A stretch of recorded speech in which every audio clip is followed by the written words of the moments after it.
the guidance department at Henley High has ruined any chance I have of getting into a first-class journalism school, why don't you tell me how this is going to be fixed? There's a rapping of knuckles on the door behind us, which stands open. I know it's Principal Walton without turning around in my chair. He's exactly the kind of person who doesn't have the confidence to walk through an open door without permission. "We have an idea about that, Lydia," Walton says, coming around to Pascal's side of the desk. She visibly relaxes, like having a witness means I will back down. The Chass veneer has always kept me on the safe side of social acceptability. But while I might have my dad's eyes, the volatility that lurks beneath them can't always be hidden. Which is? I ask. "The board and I came to an agreement that this is a very unfortunate incident," he says, leaning back against the wall like we're buddies having a chat about baseball, not discussing my future, or the fact that Henley High just went to town on it with a chainsaw. "And we came to the conclusion that no one is really at fault here." He finishes up, giving me a quick shrug like, "Things happen, Lydia, you understand?" Things happen. They do. They just don't happen to me.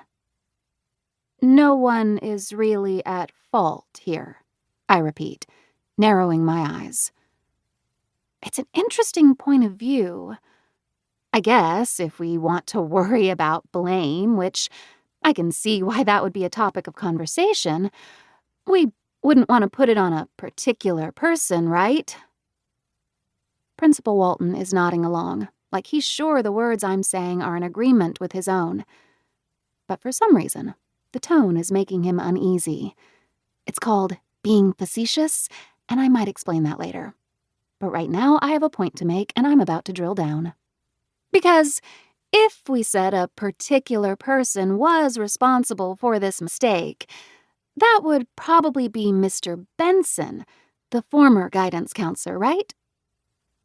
Gladys nods quickly, like I'm doing a good job of identifying school staff. I tilt my head toward the closed door to the right, which has the words, Guidance Counselor painted in black on the window. Underneath that, the outline of Mr. Benson's name can still be made out. A janitor scraped it away only a few days ago. The room beyond is darkened, the square of the window a black hole that my GPA is about to be sucked into. And if Mr. Benson were responsible, that would reflect poorly on the people who hired him, wouldn't it? Walton shifts against the wall, recrossing his arms. "Lydia," Gladys jumps in, eager to deflect. "You know that Mr. Benson has been going through a really tough time." I do know. Everyone knows. It's Henley.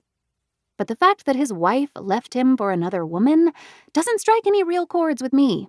My grandpa died holding my hand, and I still took the SAT the next morning.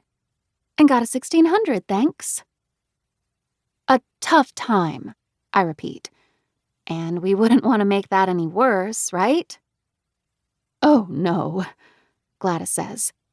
But Walton is watching me, suddenly aware that there's blood in the water, and it's probably not mine. Or tarnish his reputation, I continue. Maybe we're even worried about his feelings a little bit. "Very much," Gladys says, like the self-worth of incompetent guidance counselors are at the top of Maslow's hierarchy of needs. But none of this is a surprise to me. I've lived in Henley my whole life, so I know this game. We're all going to be nice. We're all going to say the right thing and not use words that could hurt. The only salt that gets passed around in this town is at the dinner table in private homes. In public, we might as well be spitting fudge in each other's mouths. We're so damn sweet. But I'm Lydia Chass, and I'm done with that.